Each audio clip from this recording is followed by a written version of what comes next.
My mom looked me in the eyes and said, "Presley, we only invited you out of pity, so don't stay long." And everyone at the table laughed like I was some burden they were forced to drag along. They didn't know the real reason I smiled that night. They had no idea what I was about to do to their perfect little world.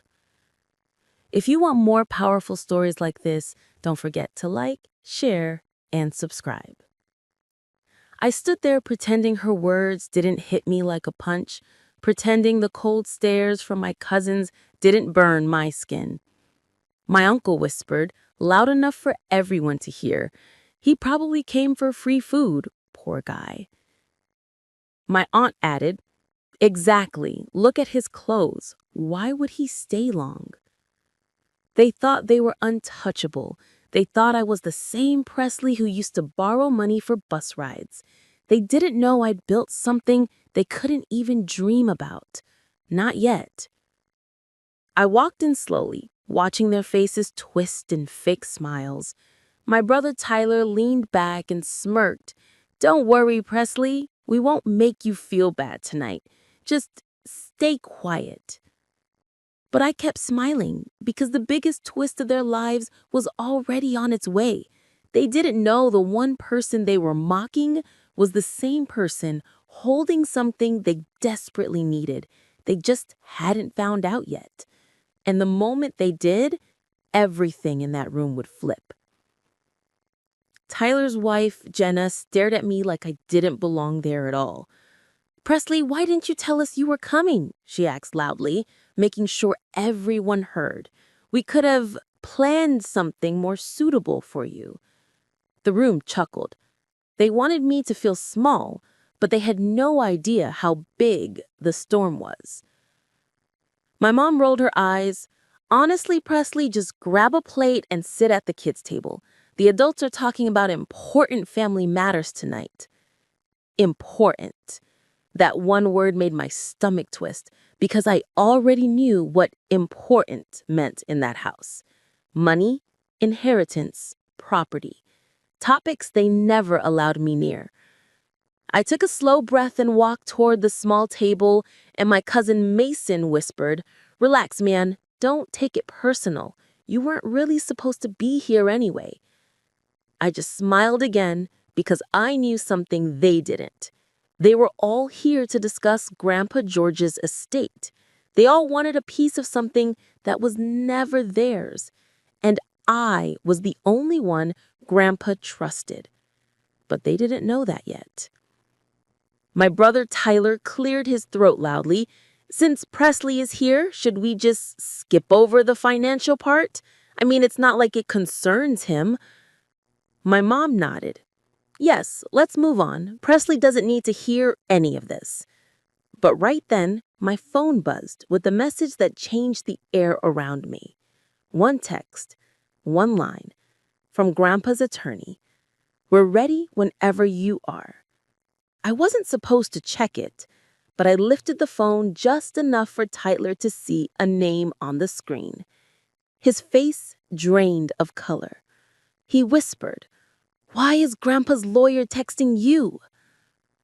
I leaned back, smiling, because this was the moment their world would start falling apart. Tyler's voice cracked in a way I'd never heard before.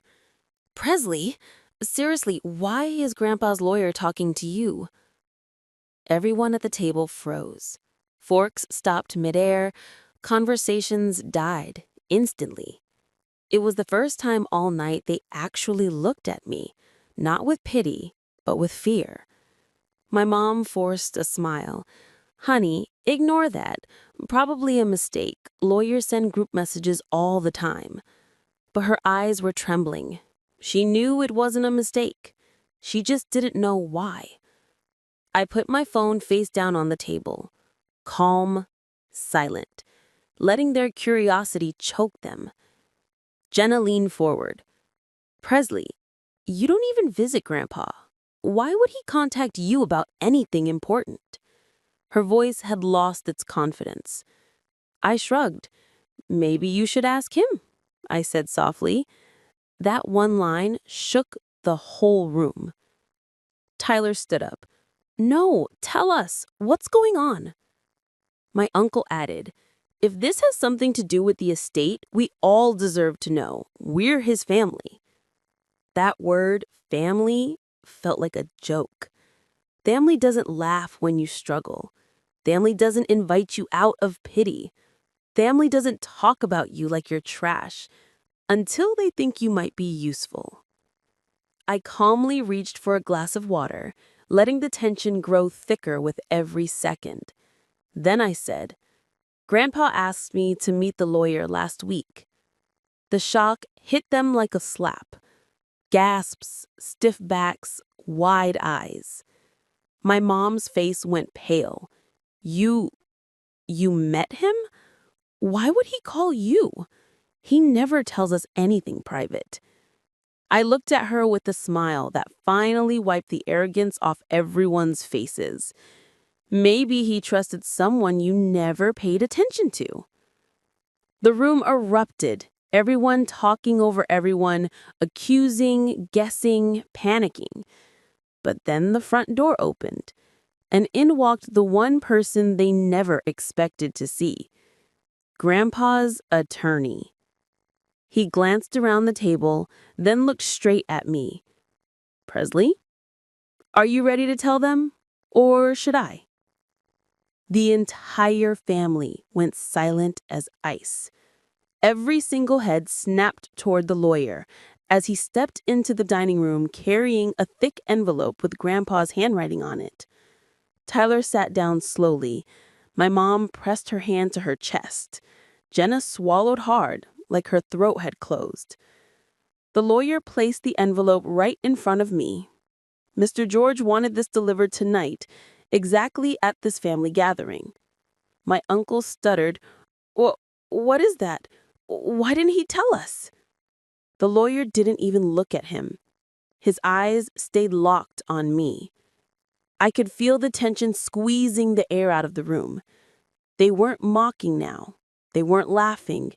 They were scared, terrified that everything they thought they controlled was slipping away. My mom leaned forward, whispering through her teeth, Presley, what is happening? Just tell us. But her voice wasn't angry anymore. It was shaking. The lawyer cleared his throat. Mr. George changed his estate plans before his surgery last month. He made a decision based on loyalty, honesty, and character. My aunt whispered, that means us, right? But even she didn't sound convinced. Then the lawyer looked around the table and said, he asked me to read this in front of the entire family. Dead silence. He opened the envelope, unfolded the paper, and began reading Grandpa's message. To my family, I know some of you only show up when money is mentioned, but one person has been there for the right reasons, quietly, respectfully, without bragging or begging. The person I trust the most is Presley. Gasps, hands covered mouths. Tyler's jaw literally dropped. The lawyer continued, whatever you think you deserve, forget it. My final decisions involve Presley, directly. My mom shook her head in disbelief. No, this can't be right. He barely talks to Presley. Jenna whispered, what did you do to him? Tyler slammed the table. There's no way Grandpa trusted you more than us. I didn't even react, because the next line the lawyer read hit them harder than anything I could have said. And tonight, you will learn exactly what Presley owns and what he doesn't need any of you for. The entire room turned to me, eyes wide, voices gone, fear rising like smoke. And then the lawyer closed the folder and said, Presley, should I tell them now? I slowly stood up, every heartbeat echoing in the silent room, because the biggest shock of the night was still coming. I looked around the room, at every shocked, speechless face, then nodded at the lawyer. He opened a second document, thicker, stamped, official. My family leaned forward like their lives depended on it, because in a way, they did. The lawyer spoke slowly, clearly, deliberately. Mr. George transferred full ownership of his company, Georgetown Holdings, along with the lake house, the farmland, and the investment accounts. My mom gasped so hard her chair slid back. Tyler grabbed his hair with both hands. Jenna whispered, "No, this is impossible." But the lawyer wasn't finished. He continued, "And there is one more thing. Presley is now the primary decision maker for all future family fund approvals, meaning nothing moves forward without his signature." The room exploded. My uncle yelled, "You can't control our money." My aunt cried, "This is a joke. Why would he trust Presley with everything?" Tyler slammed the table again. "He's not responsible enough. I cut him off. Calm, cold, confident. "I'm the one Grandpa trusted because I never treated him like a bank. I showed up when no one else did. I helped him when you all ignored him. And he wanted to make sure the person with a real heart led the family." My mom's voice cracked. "Presley, we didn't mean to make you feel small tonight." I smiled softly. "You meant it every word, but that's okay, because I don't need anything from you anymore." The lawyer handed me one final item, a small keychain, my grandpa's, his initials engraved. "Your grandfather said you'd know what this means," the lawyer said. I did. And the entire room watched as I walked toward the door. Tyler stood up. "Presley, wait, we can talk. We're family." I turned back one last time. "You only remember I'm family when you need something. But tonight, you showed me exactly who you are. And trust me, Grandpa saw it long before I did." I stepped outside into the cold night air, the door closing behind me. Inside, they were fighting, crying, blaming each other. But for the first time in my life, I felt free. And as I walked to my car, staring at the keychain in my hand, I realized something. They invited me out of pity, but I walked away with everything they ever wanted and everything they never deserved.